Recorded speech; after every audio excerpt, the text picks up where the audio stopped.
Betty's Diner served the best apple pie in 3 counties, and on this particular Tuesday afternoon, the lunch crowd was arguing about whether the high school football team had any chance against the regional champions this Friday. Roy Hendricks was explaining why the offensive line needed more practice when someone pointed out the window and said, "Well, would you look at that?" The conversation died. Forks stopped halfway to mouths. Even old Pete Mackenzie looked up from his crossword puzzle. Outside, floating about 200 feet above Miller's cornfield, hung 3 silver objects that definitely didn't belong in the sky over Millbrook. The ships were sleek and silent, shaped like teardrops but the size of city blocks. They cast long shadows across the corn rows, and their surfaces seemed to shimmer in the afternoon sun. Nobody screamed. Nobody ran. The people of Millbrook had seen plenty of strange things over the years: UFO sightings, mysterious lights, government helicopters that weren't supposed to be there, but this was different. This was real, and it was happening right in their backyard. Betty Rodriguez wiped her hands on her apron and walked to the window.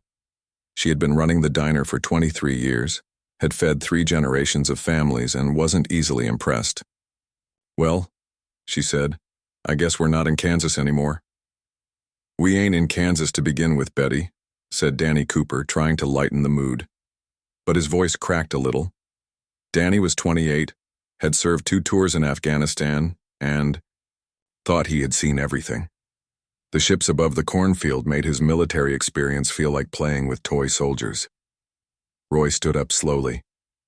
At 55, he had been mayor of Millbrook for 8 years and a Marine for 12 before that. He was the kind of man people looked to when things got complicated. Right now, every eye in the diner was on him. "Everybody stay calm," he said. "Let's see what they want." As if responding to his words, the largest ship began to descend. It settled into Miller's field with surprising gentleness, the cornstalks barely bending under whatever force kept it aloft. A section of the hull slid open with no sound they could hear from this distance. "Should we call someone?" asked Lucy Brennan. She was 24, had turned down a full scholarship to MIT to stay home and run her family's farm after her grandfather got sick. Everyone in town knew she was the smartest person for 50 miles in any direction. "Call who?" Roy asked. "The state police, the FBI? You think they got a manual for this?" More people had gathered outside now. Word traveled fast in a town of less than 3,000 people. The Martinez brothers had come out of their auto shop, still wiping grease from their hands. Mrs. Patterson was there with half the church ladies from the Wednesday morning Bible study. Even the kids from the high school were walking over, despite the fact that classes weren't supposed to end for another hour. From the ship came figures that were clearly not human. They walked on 2 legs and had 2 arms, but that's where the similarities ended. They were tall and thin, with skin that looked like it was made of metal. Their heads were larger than human heads, and their eyes were big and dark. They wore what looked like armor, but it seemed to be part of them rather than something put on. The beings walked through the corn rows toward the town. There were 12 of them, moving in perfect formation. As they got closer, people could see that they weren't actually walking on the ground. They floated about 6 inches above the dirt, leaving no footprints. "This is it," whispered Billy Watson. He was 19, worked at the gas station, and had read every science fiction book in the county library. "This is First Contact." The alien delegation stopped at the edge of Main Street. The one in front raised something that might have been a hand. When it spoke, its voice came from everywhere at once, as if the air itself was talking. "People of this settlement," the voice said. The words were in perfect English, though the tone was flat and emotionless. "We are the collective. We have traveled far to bring order to your world. You have been selected for urban restructuring as part of our expansion project." Roy stepped forward. He was still wearing his work clothes from the hardware store, and his hands were stained with wood stain from helping a customer earlier. He didn't look like much compared to the shining alien figures, but he was the mayor, and this was his job. "Welcome to Millbrook," he said. His voice was steady. "I'm Roy Hendricks, and I speak for the people here. What exactly do you mean by urban restructuring?" The alien leader tilted its large head. "Your species requires guidance. Your settlements are inefficient, Your technology is primitive. We will process your population and integrate your resources into our expansion grid. This will begin in 72 hours. The crowd behind Roy shifted uneasily. Lucy stepped up beside him. Process our population? What does that mean? Useful. Individuals will be relocated to work facilities. Others will be recycled. Your structures will be demolished and replaced with proper construction. This is standard procedure. The casual way the alien said recycled sent a chill through the crowd. Mrs. Patterson clutched her purse tighter. Billy Watson felt his mouth go dry. Roy looked back at his neighbors, friends, and family. These people had lived here for generations. Their grandparents were buried in the cemetery behind the old church. Their children played in the same creek, where they had played 40 years ago. This wasn't just their home, this was their entire world. He turned back to the alien. "Well," he said, "that ain't gonna happen." The alien's dark eyes focused on him. "You do not understand. We have observed your species. You possess crude projectile weapons and basic mechanical technology. You cannot resist the collective." "Maybe not," Roy admitted. "But we're gonna try anyway." The alien leader made a sound that might have been confusion or might have been something else entirely. "This is illogical. Other species surrender when they see our capabilities. Why do you choose destruction over integration?" Roy smiled, but it wasn't a happy smile. "Son, I don't think you understand what you're dealing with. This is our home. These are our people. And we don't take kindly to strangers telling us to move." The aliens exchanged looks that might have meant anything. Their leader spoke again. "You have 72 hours to reconsider. We will return for implementation. Resistance will result in immediate processing." They turned and walked back, through the corn rows still floating above the ground. The ship's hull slid open again and they disappeared inside. Moments later, all three ships rose into the sky and vanished beyond the clouds. The people of Millbrook stood in the street for a long time after the ships were gone. Finally, Betty spoke up. "Well," she said, "I guess we better get ready for company." Roy nodded. He was already thinking about who to call, what supplies they would need, and how much time they really had. "Folks," he announced to the crowd, "we got work to do." Commander Talavan reviewed the intelligence data from the primitive world below, with something approaching boredom. The third planet of this unremarkable star system showed all the signs of a developing civilization barely past the combustion engine stage. Their cities were small and scattered. Their weapons were crude metal projectiles propelled by chemical explosives. Most amusing of all, they still used wheeled vehicles that required fossil fuels to operate. The settlement designated as Target Site Epsilon appeared to be typical of the species. Agricultural base, simple manufacturing, population density of roughly 1.4 beings per square kilometer. The collective's standard pacification protocols should complete processing within 6 hours of implementation. Talvan had overseen 43 similar operations across the galaxy. This would be routine. Back in Millbrook, nothing about the year. Situation felt routine to the people preparing for war. Roy had called an emergency town meeting at the high school gymnasium. Nearly everyone showed up, including folks from the surrounding farms and even some people from the next county over who had heard about the alien visit on the local radio. "All right, listen up," Roy said from the basketball court. "We got less than 3 days to get ready for whatever these things are planning to do to us. I know some of you are thinking we should call the government, get the military involved. Well, I tried that. Called the state police, the National Guard, even the FBI. You know what they told me? They said to stop wasting their time with prank calls," the crowd muttered angrily. Lucy raised her hand. "What about the news, social media? If we can get the word out." "Already tried," interrupted Danny Cooper. "Posted videos online. Posted pictures. You know what happened? People are saying, it's all fake, special effects, some kind of movie promotion or art project." Old Pete McKenzie stood up in the back. At 73, he was one of the oldest residents and definitely the most stubborn. He had fought in Vietnam and worked as an electronics technician for 30 years before retiring. "I've been tracking strange electromagnetic signatures for the past 2 weeks," he announced. "These things been watching us, studying our technology. But here's what they don't know." Pete walked to the front of the gym, moving with the careful precision of someone whose joints hurt but who refused to admit it. "I've been building Faraday cages. Simple ones, just chicken wire and aluminum siding, but they'll protect our electronics from whatever electromagnetic pulse weapons these aliens might use. Already got the fire station and the police dispatch center shielded, but we need more." "How many more?" asked Maria Martinez. She and her 2 brothers ran the auto repair shop and were probably the best mechanics in the county. "Every truck, every radio, every piece of equipment we might need," Pete said. "These aliens think they're going to knock out our technology and leave us helpless. But they're underestimating human stubbornness." Billy Watson raised his hand. "What about weapons? I mean, they said our guns are primitive, but they still might work, right?" Roy nodded. "Billy's got a point. Every hunter in this room knows how to shoot. But we're not just talking about hunting rifles anymore. We need to think military."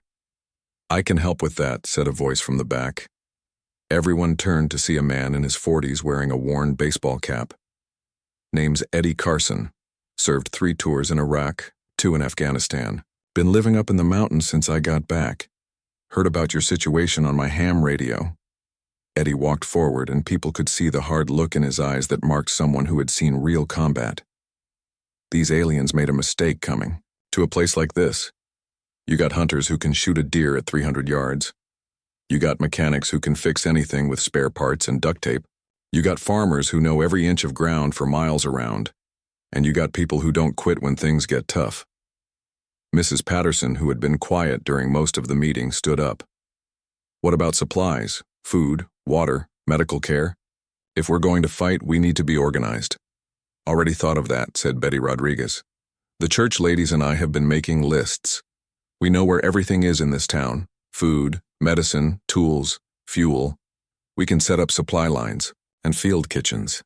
The meeting went on for 3 hours. By the end, they had committees for weapons, communications, supplies, medical care, and intelligence. Lucy volunteered to analyze any alien technology they might capture. The Martinez brothers offered to armor plate vehicles and build improvised weapons. Even the teenagers wanted to help, though the adults were reluctant to put kids in danger. As people filed out of the gymnasium, there was something different about the way they walked. These weren't scared civilians anymore. They were people with a plan. 2 days later, when the alien ships returned, they found a very different Millbrook than the one they had left. The streets were empty, but that didn't mean the town was deserted. Every house had been turned into a potential fortress. Every truck and car had been shielded against electromagnetic attacks and fitted with armor plating, made from agricultural equipment. Commander Talvon activated the pacification pulse without ceremony. The electromagnetic burst should have disabled every electronic device within a 50-kilometer radius, leaving the primitive humans helpless and confused. Instead, his sensors showed multiple active radio transmissions and several vehicles moving through the settlement. "Impossible," he said, to his second-in-command. "The pulse should have rendered their technology inoperable." "Perhaps their equipment is more primitive than we calculated," suggested the subordinate. "Older technology might be less susceptible to electromagnetic interference." Talvon considered this. It was possible. Some older combustion engines could operate without electronic systems, and these beings might have communication devices that used older technologies. Still, it was an inconvenience, not a threat. He ordered the deployment of collection drones, floating spheres about the size of a large dog, equipped with stunning weapons and restraint beams. 12 drones descended into the settlement to begin, gathering the human population for processing. Billy Watson watched the first drone drift past his hiding spot in the old oak tree behind the library. He had been deer hunting since he was 12 years old, had won the county marksman competition 3 years running, and had never missed a shot when it mattered. The drone moved in a straight line, predictable as a clay pigeon. His modified rifle had been treated with some kind of coating that Lucy had cooked up to disrupt alien sensors. The bullets were standard hunting rounds, nothing fancy. Billy took a breath, held it, and squeezed the trigger. The drone exploded in a shower of sparks and metallic debris. "Got one!" Billy shouted into his radio. All over town, similar shouts crackled over the airwaves. The drones, designed to subdue unarmed and panicked civilians, found themselves under attack from concealed marksmen who treated them like flying targets at a shooting gallery. Within 20 minutes, all 12 drones were scrap metal scattered across Millbrook streets. Commander Talvon stared at his tactical display in disbelief. 12 reconnaissance drones, equipped with advanced shielding and defensive systems, had been destroyed by primitive kinetic weapons fired by beings who weren't supposed to possess military capabilities. "Deploy ground forces," he ordered. "Full pacification protocol. These primitives need to learn the consequences of resistance." The cargo bay of his ship opened, and bipedal combat robots marched out in perfect formation. Each robot stood 8 feet tall, armed with energy weapons and protected by armor that could withstand anything short of a direct nuclear blast. 48 units deployed into the settlement, their sensors scanning for human life signs. They found plenty of humans, but not where they expected. The robots were designed for urban warfare on civilized worlds, fighting in streets and buildings. They were not prepared for opponents who used the forest like a weapon, who struck from concealed positions and disappeared before retaliation was possible. Danny Cooper had learned guerrilla warfare in the mountains of Afghanistan. Now he taught those lessons to teenagers and farmers and shop owners who had never fired a shot in anger. The alien robots were powerful and well-armed, but they were also predictable. They followed search patterns, moved in formation, and relied on their sensors rather than tactical thinking. The first robot patrol walked into a trap made from farm equipment and diesel fuel. The explosion sent shockwaves through the alien command ship. By nightfall, 8 robots had been destroyed and 3 more had been captured intact. Commander Talvon began to realize that he might have underestimated these primitive beings. But the collective had conquered 47 worlds. Surely a single settlement of backwards agriculturalists could not pose a serious threat to his forces. News of Millbrook's resistance spread faster than anyone expected. Ham radio operators across 3 states picked up the emergency broadcasts. Social media posts that had been dismissed as hoaxes suddenly looked different when backed up by videos from multiple sources and radio confirmations from trusted operators. By the 3rd day of fighting, people were driving in from neighboring counties with supplies, weapons, and expertise. Lucy Brennan had claimed the high school chemistry lab as her workshop. The alien robot parts scattered across her makeshift laboratory looked like pieces of a puzzle she was determined to solve.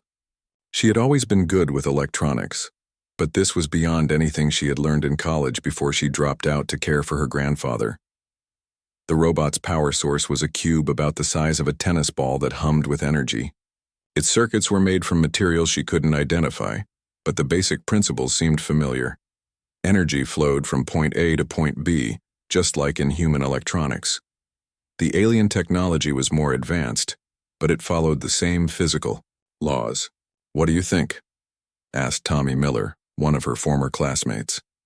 He had volunteered to be her assistant, mostly because Lucy was the only person in town who seemed to understand what they were dealing with. "I think these things aren't as smart as they pretend to be," Lucy said, holding up a circuit board. "Look at this. They built their robots for fighting other robots, not for fighting humans who use improvised explosives and guerrilla tactics. These sensors can't even detect someone hiding in a tree." Outside, another explosion echoed across the town. The alien robots kept coming, but now they were facing prepared positions and coordinated resistance. Eddie Carson had taught the defenders how to use the terrain, how to set up overlapping fields of fire, and how to disappear when the enemy got too close. The church ladies had set up a command center in the parish hall, complete with maps, radio equipment, and a coffee station that never seemed to run empty. Mrs. Patterson coordinated supply runs while Betty Rodriguez managed the Y field kitchens that fed fighters who couldn't leave their positions. "Robot patrol moving down Elm Street," crackled a voice over the radio. 3 units heading toward the school." "Copy that," responded Maria Martinez from her position in the auto shop. "We got them covered." The Martinez brothers had turned their garage into an armory.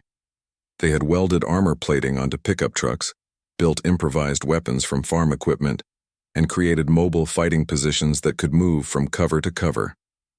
Their latest invention was a contraption that looked like a cross between a catapult and a rocket launcher, designed to fire explosive charges at long range. "Ready?" asked Carlos Martinez, the youngest of the three brothers. "Ready," confirmed Miguel, sighting through improvised crosshairs. The catapult launched its payload in a high arc over the downtown buildings. The explosive charge landed directly in the middle of the robot patrol, sending alien machinery flying in all directions. Commander Talvon watched his tactical display with growing frustration. His ground forces had been reduced by 60%. His air support was limited because the humans had learned to shoot down his reconnaissance drones. Most disturbing of all, these primitive beings were adapting to his technology faster than he could adapt to their tactics. "Sir," reported his communications officer, "we're detecting new energy signatures from the settlement. The humans appear to be using our own power sources." "Impossible. Their technology cannot interface with ours." "Nevertheless, sir, the readings are consistent with modified collective power cells." Talvon's large eyes narrowed.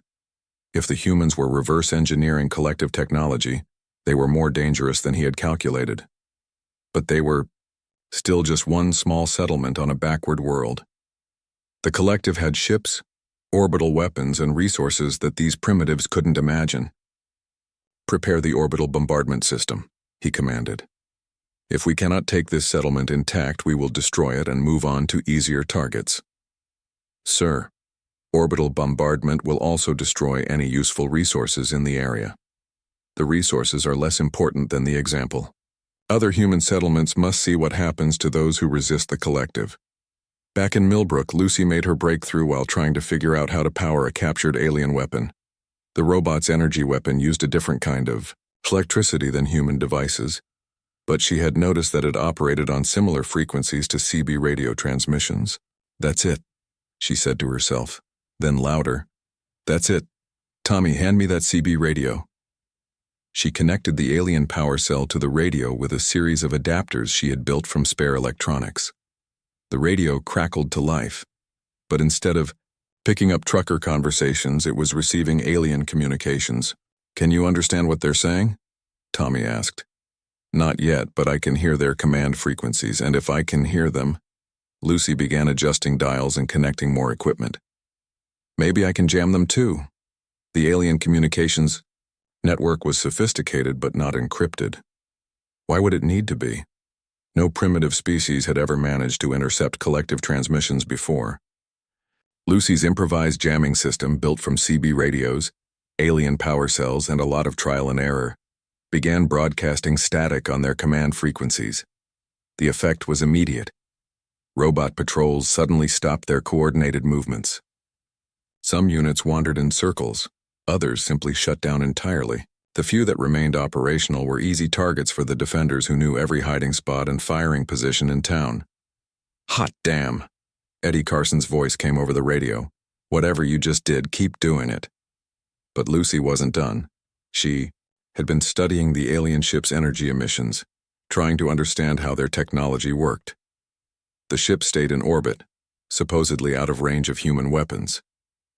But they were transmitting constantly, sending commands, receiving data, maintaining control over their forces on the ground.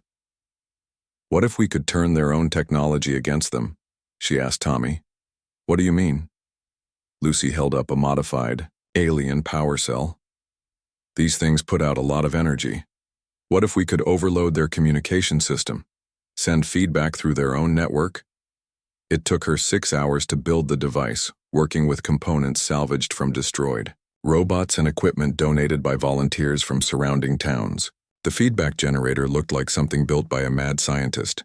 Wires and circuits held together with electrical tape, alien components mixed with parts from old televisions and ham radios. "Will it work?" asked Roy, who had come to check on her progress. "I have no idea," Lucy admitted. "But I know their ships are connected to everything on the ground. If we can send enough interference through that connection, then we might be able to hurt them back," Roy finished. "Do it." Lucy activated the device. For a moment, nothing happened. Then every alien robot in town suddenly stopped moving. The jamming effect was so complete that even the ships in orbit went silent. Commander Talvon felt his ship shudder as feedback coursed through the communication array. Emergency alarms sounded throughout the vessel. His crew scrambled to isolate the damaged systems. But the primitive jamming signal had somehow found resonant frequencies in their network architecture. "Damage report," he commanded. "Communication array offline. Navigation systems compromised. Weapons systems functioning but targeting is impaired." For the first time since arriving at this backward planet, Talvon felt something approaching fear. These beings had not only resisted his forces, they had turned his own technology against him. What else were they capable of? In Millbrook, the victory celebration was brief. Lucy's jamming system had given them a temporary advantage, but she knew it wouldn't last long. The aliens would adapt, find ways around the interference. They needed to press their advantage while they had it. "We need to hit them now," she told Roy, "before they figure out how to fix their communications." "Hit them how?" "They're up in space." Lucy smiled, and for the first time in days, it was a real smile instead of a grimace of determination. "Leave that to me.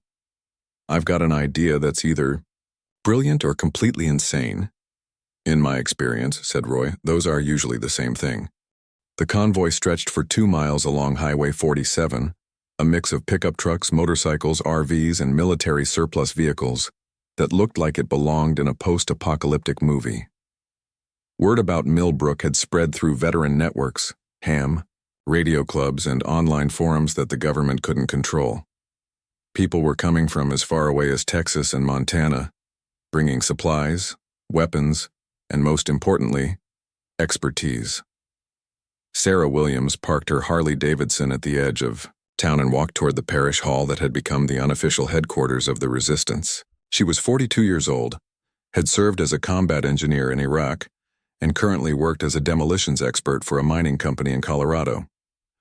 When she heard about ordinary people fighting alien invaders with improvised weapons, she packed her gear and rode for 18 hours straight to get here. "You the folks who've been giving aliens trouble?" she asked Roy, who was coordinating the arrival of new volunteers. "That's us," Roy confirmed. "What brings you to our little war?" "Figured you could use someone who knows how to blow things up professionally," Sarah said, patting the heavy duffel bag slung over her shoulder. "Brought some party favors that might interest those visitors of yours." Similar conversations were happening all over town as specialists arrived to join the fight. A group of college students from Georgia Tech had driven up with military-grade drones they had modified for combat use. A former Air Force electronics technician brought equipment for analyzing alien communication frequencies. Even a team of archaeologists showed up, convinced that humanity's first contact with aliens was too important to let the government cover up. But it was the arrival of the Iron Eagles Motorcycle Club that really changed the dynamic in Millbrook. 47 bikers from 3 different chapters had ridden in together, led by a man everyone called Road Dog, who claimed to be a former Navy SEAL. They looked dangerous, sounded dangerous, and had brought enough firepower to outfit a small army. "We ain't here to take over your fight," Road Dog told Roy during the evening briefing. "We're here to finish it. Word is you folks got aliens thinking they can push Americans around. That don't sit right with us." Eddie Carson had been skeptical of the bikers at first, but after watching them work, he had to admit they knew what they were doing. They had experience with unconventional warfare, could move fast and hit hard, and most importantly, they were absolutely fearless when it came to fighting something that threatened their country. Lucy had been working around the clock since her breakthrough with the communication jamming. Her workshop had expanded to take over half the high school, and she now had a team of volunteers helping her reverse engineer alien technology. The progress was remarkable. They had figured out how to power human equipment with alien energy cells, how to disrupt alien sensors, and most recently how to track the orbital ships using modified radar equipment. "The problem is range," Lucy explained to the group of military veterans who had volunteered to help plan their next move. "Their ships are about 200 miles up. Our best weapons can't reach them from here." "What if we didn't shoot from here?" asked Sarah Williams. "What if we took the fight to them?" "How?" "We don't have spacecraft." Sarah smiled. No, but we got something better. We got human ingenuity and a complete lack of common sense. Her plan was ambitious, dangerous, and probably insane. It involved using captured alien technology to build a delivery system that could reach orbital altitude, carrying enough explosive force to cripple an alien ship.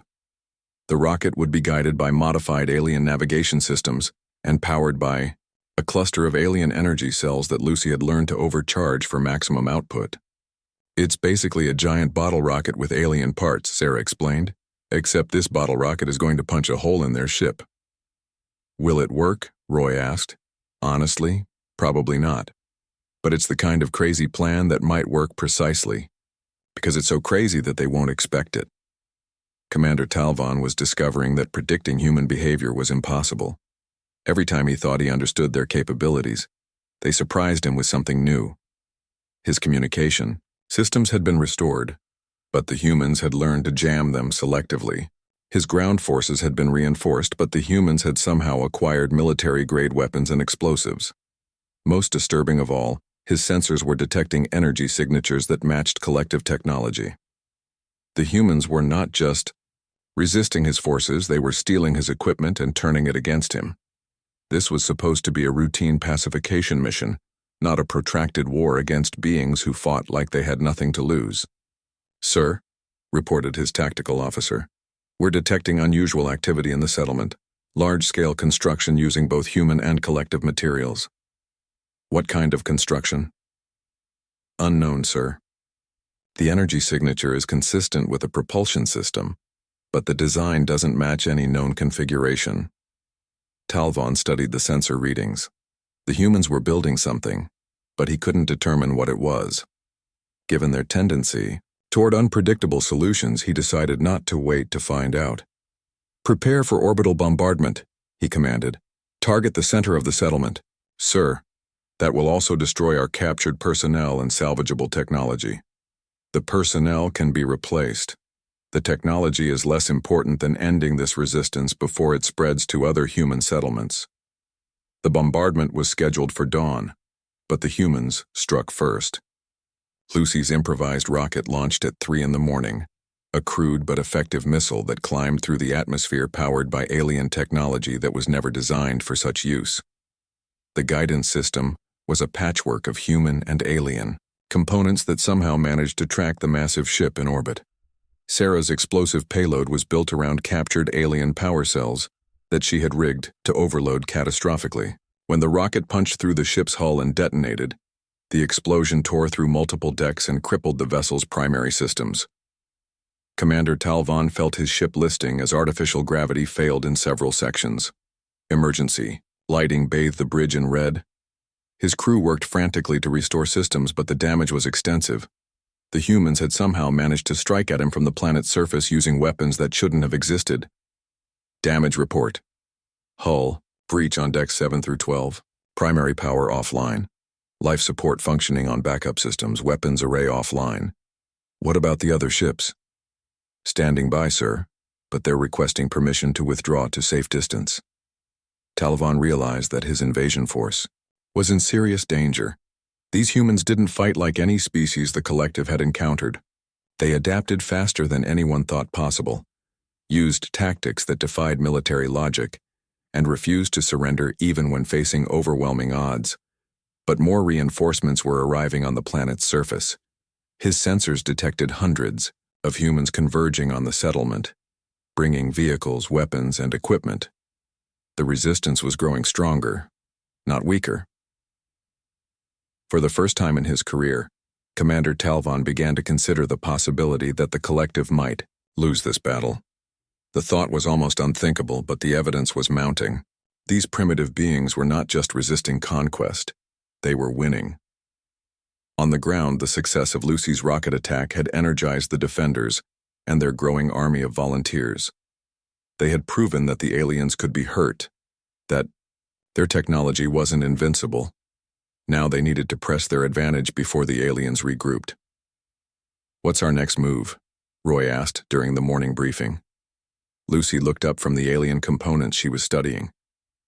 "We take the fight to them, all the way up. You mean to their ships? I mean we board one of their ships and take it over from the inside, Lucy said. I've been analyzing their hull composition. I think I know how to get inside. The plan that emerged from that morning's discussion was even more audacious than the rocket attack. It involved using alien technology to build personal flying devices, infiltrating a ship that was designed to be impregnable, and taking control of alien systems using equipment built in a high school chemistry lab. This is insane, Eddie Carson said after hearing the full plan. Completely insane, agreed Road Dogg. Absolutely, totally, completely insane, added Sarah Williams. Roy looked around at the faces of the people who had come from across the country to fight for a small town they had never heard of before. So I guess that means we're doing it. The assault team would be small, volunteers only, with no guarantee that anyone would come back alive. But when Roy asked for volunteers, nearly everyone in the room raised their hand. The assault team launched at midnight, 12 volunteers wearing jetpacks built from alien power cells and human ingenuity. Lucy had designed the flying devices using principles she learned from captured alien technology, but they were still experimental. Nobody knew if they would work for more than a few minutes or if the improvised life support systems would keep them alive in space. Roy led the team, wearing a flight suit cobbled together from motorcycle leathers and scuba gear. Behind him flew Sarah Williams, Eddie Carson, Road Dogg, and 8 other volunteers who had insisted they would rather die fighting than wait for the aliens to decide their fate. They looked like something from a science fiction movie, but their weapons were real and their determination was absolute. The damaged alien ship hung in orbit like a wounded whale, emergency lights flickering through hull breaches that Lucy's rocket had torn in its side.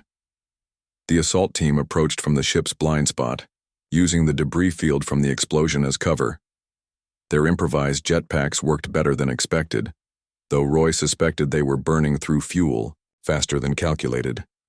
Remember, Lucy's voice crackled through their headsets. Once you're inside, find their command center. I've uploaded a virus to Tommy's tablet that should interface with their systems, but you need to plug it directly into their main computer. And if that doesn't work, asked Eddie, then you improvise. You've gotten pretty good at that. The breach in the ship's hull was large enough to fly through, though the twisted metal edges looked like teeth waiting to bite. Roy led the way into a corridor that was dimly lit and filled with floating debris. The artificial gravity was working sporadically, making movement difficult and disorienting. They had studied the ship's layout using sensor data and educated guesses about alien architecture. The command center should be near the ship's center, protected by multiple layers of security and automated defenses. But those defenses were designed to keep out other aliens using conventional tactics, not humans with improvised weapons and no regard for proper military procedure. Commander Talvon was in his private quarters when the security alarms began sounding. He rushed to the bridge to find his crew in a state of controlled panic. Somehow, impossibly, the humans had managed to board his ship. How many intruders? He demanded. 12 signatures, sir. They appear to be wearing some kind of propulsion devices. 12? They sent 12 beings to assault a ship with a crew of 300? Yes, sir. They've already neutralized security teams on decks 9 and 10. Talvon stared at the tactical display in disbelief. 12 humans using primitive weapons and improvised equipment were fighting their way through his ship's interior defenses. It should have been suicide. Instead, his security forces were falling back, unable to counter, tactics that made no logical sense. The humans didn't advance in formation. They didn't follow predictable attack patterns. They used their small size and mobility to move through maintenance shafts and service corridors that weren't designed for combat. When cornered, they fought with a ferocity that his security systems couldn't calculate or predict. Sir, they're approaching the command deck. Seal all access routes, deploy every available security unit. Yes, sir, but sir... What? They're not using the access routes, they're cutting through the walls. Roy and his team had discovered that alien hull materials, while strong, could be cut using modified welding torches powered by alien energy cells. Sarah Williams was leading the way with her demolitions expertise, creating new passages through bulkheads that the aliens hadn't thought to defend. There, she said, pointing to a section of wall that glowed differently under their improvised scanners. That should be the command center. The shaped charge she planted was built using alien explosives and human engineering principles. When it detonated, it created a perfectly round hole in the command center's outer wall. Roy and his team poured through the opening, weapons ready, to find themselves face to face with Commander Talvan and his bridge crew. The aliens were tall and intimidating, but they moved with the slow precision of beings who had never expected to fight for their lives. The humans, on the other hand, moved like people who had been fighting impossible odds for days and had gotten used to it. "Nobody move!" Roy shouted, though he wasn't sure if the aliens could understand him without their translation devices. Talvan raised his hands in what might have been surrender. When he spoke, his words came from speakers around the bridge. "You cannot succeed. Even if you capture this ship, the collective has vast resources. More ships will come."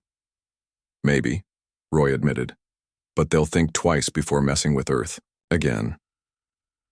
Tommy Miller, the youngest member of the assault team, was already connecting his tablet to what looked like the ship's main computer. Lucy had spent hours preparing the virus program, a mixture of human coding and alien software protocols that should, in theory, give them control of the ship's systems. "It's working," Tommy reported.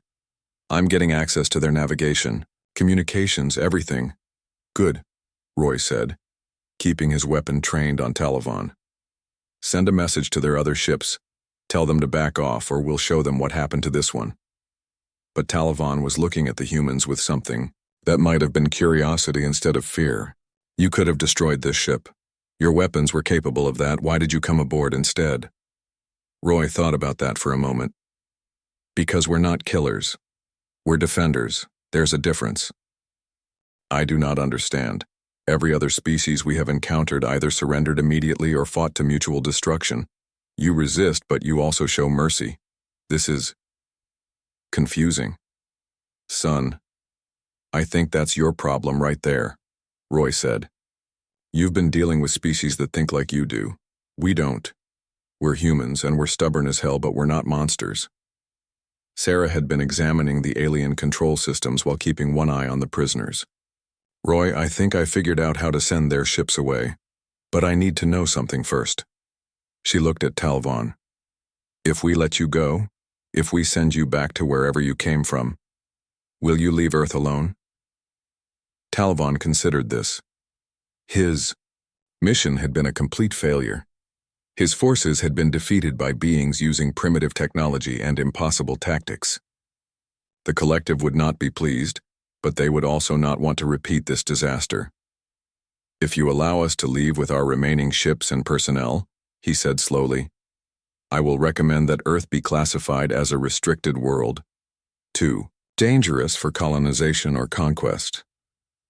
"And the other human settlements on Earth?" Roy asked. "The other towns and cities?" "Will be left alone. The collective does not make war on species that can defend themselves effectively. It is inefficient." The negotiation took 2 hours. In the end, the aliens agreed to leave Earth's solar system entirely and spread word throughout their network that humans were not to be disturbed. In exchange, the humans would return the captured ship and allow the alien fleet to depart without further attacks. As Commander Talvan prepared to leave the command center, he paused to look back at Roy. "I must ask, how did you know that your improvised weapons would work against our technology?" Roy smiled. "We didn't. We just figured we'd try anyway and see what happened." "You risked everything on tactics that might not have worked?" "Son, that's what humans do. We try things. Most of the time they don't work, but sometimes they do. And when they do, we change the whole game." The alien fleet departed 3 hours later, their ships disappearing into space faster than the human eye could follow. Millbrook's defenders watched from the streets and rooftops, cheering as the last alien vessel vanished beyond the stars. But the celebration was subdued. People were tired, emotionally drained from days of fighting an enemy they barely understood. The volunteers who had come from other states began packing up, preparing to return to their own homes and families. "What now?" Lucy asked as she and Roy stood outside the high school, looking at the debris scattered across the town. Now we rebuild, Roy said. Fix what got broken, help people get back to normal. Try to figure out what we learned from all this. Think they'll come back? The aliens? No, I don't think so. But others might. And if they do, we'll be ready. Lucy nodded, then looked at the alien technology still scattered around her improvised laboratory. I've been thinking about what we could do with some of this stuff. Clean energy, better communications, maybe even medical applications. Just don't build anything that could be used as a weapon, Roy said. We've had enough fighting for one lifetime. 3 months later, Millbrook had returned to something resembling normal life. The alien technology had been integrated carefully into the town's infrastructure. Solar panels built from alien materials powered the elementary school. The hospital had medical scanners that could detect problems human technology couldn't see. Even Betty's Diner had a new coffee machine that used alien heating elements to make the best coffee in 3 counties. Lucy had accepted a job offer from a technology company that wanted her to head their research division, but she had negotiated to work remotely from Millbrook. Some opportunities were too good to pass up, but home was still home. The town had become something of a tourist destination. People came from all over the world to see the place where ordinary humans had defeated an alien invasion using pickup trucks and stubbornness.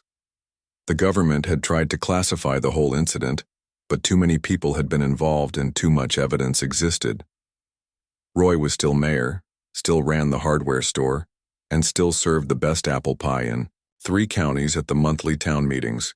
But now those meetings sometimes included visitors from universities and government agencies who wanted to understand how a small rural town had accomplished something that military experts said was impossible.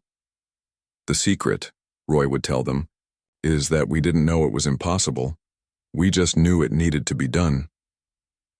And in the evenings, when the tourists went home and the researchers finished their interviews, the people of Millbrook would gather at Betty's Diner to drink coffee and argue about football just like they always had, because some things, the important things, never change.